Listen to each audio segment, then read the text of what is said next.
आज हम बात करेंगे देश के सबसे बड़े मुद्दे की, जो हर उस नागरिक के जेब और आदत से जुड़ा हुआ है जो सुबह की चाय की टपरी से लेकर मॉल तक में पेमेंट करने के लिए अपने स्मार्टफोन का इस्तेमाल करता है। हाल ही में संसद के निचले सदन यानी लोकसभा में taxation and other laws bill 2026 पास किया गया। इस बिल के पास होने के बाद से ही देश भर में और सोशल मीडिया के अलग अलग प्लेटफॉर्म्स पर यह चर्चा तेज हो गई कि क्या अब भारत में यूनिफाइड पेमेंट्स इंटरफेस यानी यूपीआई से पेमेंट करना महंगा होने वाला है। लोगों के मन में ये सवाल उठना लाजमी भी है, क्योंकि पिछले कुछ सालों से यूपीआई ने हमारे देश के लेन देन के तरीके को पूरी तरह से बदल कर रख दिया है और इसे मुफ्त में इस्तेमाल करना हर आम इंसान की आदत बन चुका है। सबसे पहले ये जानना सबसे ज़्यादा ज़रूरी है कि आखिर इस बिल के आने के बाद सोशल मीडिया पर किस तरह की अफवाहें फैल रही हैं। दरअसल हाल ही में लोकसभा में जो संशोधन बिल पास हुआ है उसने payment and settlement system act 2007 की धारा 10A में बदलाव का प्रस्ताव रखा है।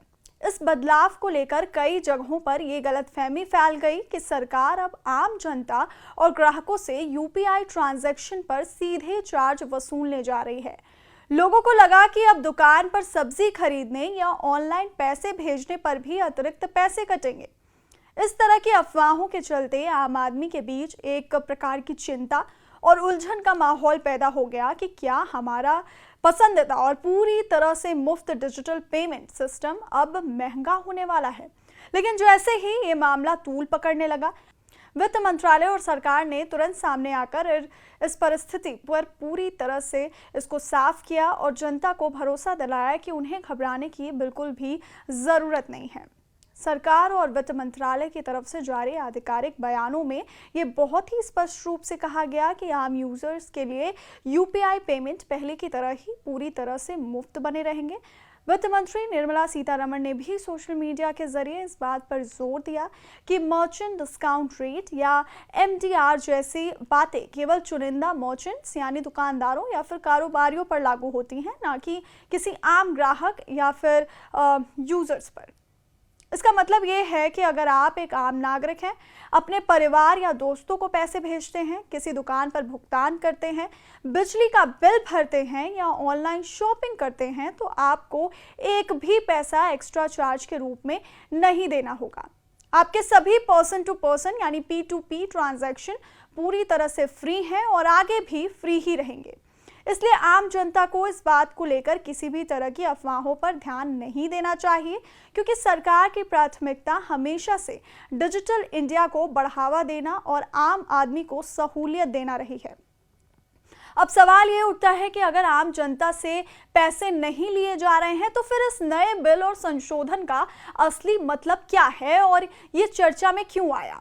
इसे समझने के लिए हमें इसके तकनीकी और आर्थिक पक्ष को देखना होगा। सरकार ने जो नया कानून बनाया है वो असल में एक इनेबलिंग प्रोविजन यानी सक्षम प्रावधान है। पिछले कुछ सालों में भारत में यूपीआई का इस्तेमाल रिकॉर्ड तोड़ स्तर पर बढ़ा है।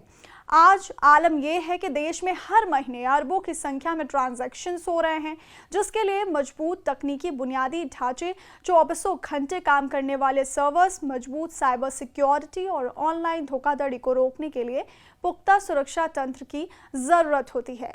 इन तमाम चीज़ों को मेंटेन करने के लिए बैंकों और पेमेंट सर्विस प्रोवाइडर्स यानी फिनटेक कंपनियों का खर्च लगातार बढ़ रहा है। चूंकि अभी तक जीरो एमडीआर पॉलिसी के तहत डिजिटल ट्रांजैक्शन पर किसी भी तरह का चार्ज नहीं लगता था, इसलिए बैंकों और इन संस्थाओं के सामने आर्थिक मॉडल को टिकाऊ बनाए रखना एक बड़ी चुनौती बनता जा रहा था। इसी व्यवस्था को लंबे समय तक सुरक्षित और मजबूत बनाए रखने के लिए सरकार ने ये कानूनी रास्ता तैयार किया है, ताकि जरूरत पड़ने पर भविष्य में इसका वित्तीय प्रबंधन किया जा सके। तो क्या इसका मतलब ये है कि दुकानदारों पर कोई चार्ज नहीं लगेगा? इस पर भी सरकार ने स्थिति पूरी तरह स्पष्ट कर दी है। अगर भविष्य में national payment corporation of India यानी एनपीसीआई के नेतृत्व वाली UPI and services steering committee कोई मर्चेंट डिस्काउंट रेट या एमटीआर लागू करने का फैसला करती भी है, तो वो देश के हर छोटे बड़े दुकानदार पर नहीं थोपा जाएगा। ये नियम केवल एक तय सीमा से ज़्यादा कारोबार करने वाले बड़े मर्चेंट्स और एक निश्चित सीमा जैसे बड़े ट्रांजैक्शन वैल्यू पर ही लागू हो सकता है। रिपोर्ट्स और जानकारों के मुताबिक सरकार अगर इस पर विचार करती भी है तो ये केवल 2000 रुपए से ज़्यादा के बड़े बिजनेस ट्रांजैक्शन पर एक बहुत ही मामूली दर तक सीमित हो सकता है, वो भी बड़े कारोबारियों के लिए। इसका सीधा सा मतलब ये है कि आपके रोज़मर्रा के छोटे छोटे खर्च जैसे दूध खरीदना, सब्जी लाना, किराने का सामान लेना, ऑटो या टैक्सी का किराया चुकाना, इन पर किसी भी प्रकार के चार्ज को कोई असर इन पर नहीं पड़ेगा। नुक्कड़ की छोटी दुकानें और छोटे व्यापारी इस दायरे से पूरी तरह बाहर रहेंगे ताकि उनका कारोबार और आम आदमी की जिंदगी बिना किसी आर्थिक बोझ के चलती रहे। दर्शकों के लिए ये समझना बेहद ज़रूरी है कि ये पूरा घटनाक्रम भारत के डिजिटल पेमेंट सिस्टम को भविष्य के लिए और अधिक मजबूत, आत्मनिर्भर और सुरक्षित बनाने की एक सोची समझी प्रक्रिया है।